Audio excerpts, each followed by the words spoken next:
Welcome back to our channel. So ఈరోజు మనము కోడి యాప్లో హెచ్డి రిజల్యూషన్ ఎలా ఉంటుందో చూద్దాము. సో దానికైతే ముందుగా మనము సెట్టింగ్స్లో వెళ్ళాలి.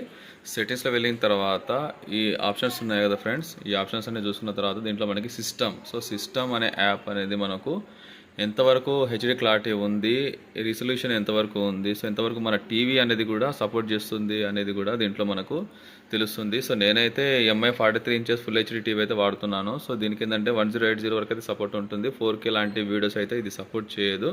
సో మనకు డౌన్లోడ్ చేసుకున్న ఈ కోడి యాప్ అనేది దీంట్లో రిజల్యూషన్ ఆటోమేటిక్గా ఇన్స్టాలేషన్ ఎంతవరకు ఉందనేది చెక్ చేద్దాము. సో దీంట్లో సెట్టింగ్స్లో చూసుకున్నట్లయితే ఇక్కడ పైన డిస్ప్లే కనిపిస్తుంది కదా. సో డిస్ప్లే రైట్ సైడ్లో ఇది 1280x720p అని ఉంది కదా. సో ఇంతవరకు మాత్రమే నా వీడియో అనేది ప్లే అవుతుంది. సో అంతకు మించి అయితే ఇది అవ్వదు.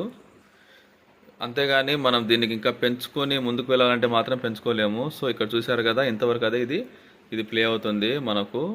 సో దీనికి 4K టీవీ అయితే మాత్రం మనకు ఆప్షన్స్ అన్నీ కూడా పడతాయి. సో ఆ రిజల్యూషన్ అనేది ఎంతవరకు ఉందనేది మనకు ఆటోమేటిక్గా డిస్ప్లే అయితే పడుతుంది. సో ఈ రకంగా మన కోడి యాప్లో ప్లే అవుతున్న ప్రతి వీడియోనైతే మన రిజల్యూషన్ ఎంతవరకు ఉంది అంటే ఫుల్ హెచ్డీలో మనం కన్వర్ట్ చేసుకోవడానికి ఇక్కడే మనకి తెలిసిపోతుంది. సో దానివల్ల మనం తెలియక ఇంకా మనం ఎందుకు తక్కువ క్వాలిటీలో వస్తుంది అని చెప్పి వీడియోని అన్ని యాప్ని సెట్టింగ్స్లో మనం అంటే మిస్యూజ్ చేసినట్లయితే యాప్ అనేది కంప్లీట్గా ఆఫ్ అయిపోవడానికి కూడా అవకాశం ఉంటుంది. కాబట్టి సో అలాంటి ప్రాబ్లం అయితే లేదు. ఆటోమేటిక్గా మన సొల్యూషన్ ఎంతవరకు ఉంది రిజల్యూషన్ అనేది కూడా ఈ సిస్టంలో మనం చెక్ చేసుకోవచ్చు.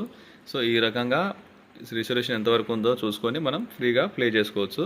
సో ఇది కంప్లీట్గా ప్లే అనేది కూడా 100% నెట్ అంటే మన ఇంటర్నెట్ ఎంతైతే క్వాలిటీ ఉన్నది అనేది దాని మీదనే ప్లే అవుతూ ఎలాంటి బఫరింగ్ అయితే రాకుండా ప్లే అవుతుంది. సో మనం తీసుకునే నెట్ అనేది తక్కువగా ఉన్నట్లయితే ఈ రిజల్యూషన్ కూడా మనకి తక్కువగా అంటే ఫుల్ హెచ్డీ ఎంతసేపటికి మన దాని ఇన్బుల్ట్ ఉన్న హెచ్డీలో అనేది ప్లే అవుతుంది కాబట్టి బఫరింగ్ అయితే వస్తుంటుంది. సో అలా కాకుండా మనం వాడే వైఫై కూడా కనెక్షన్ కూడా ఎక్కువగా ఉండేటట్టుగా కూడా ప్లాన్ చేసుకోండి. So thank you friends. ఇలాంటి వీడియోస్ మరిన్ని నా నుంచి చూడడానికి ఈ ఛానల్ అయితే సబ్స్క్రైబ్ చేసుకోండి. Thank you for watching.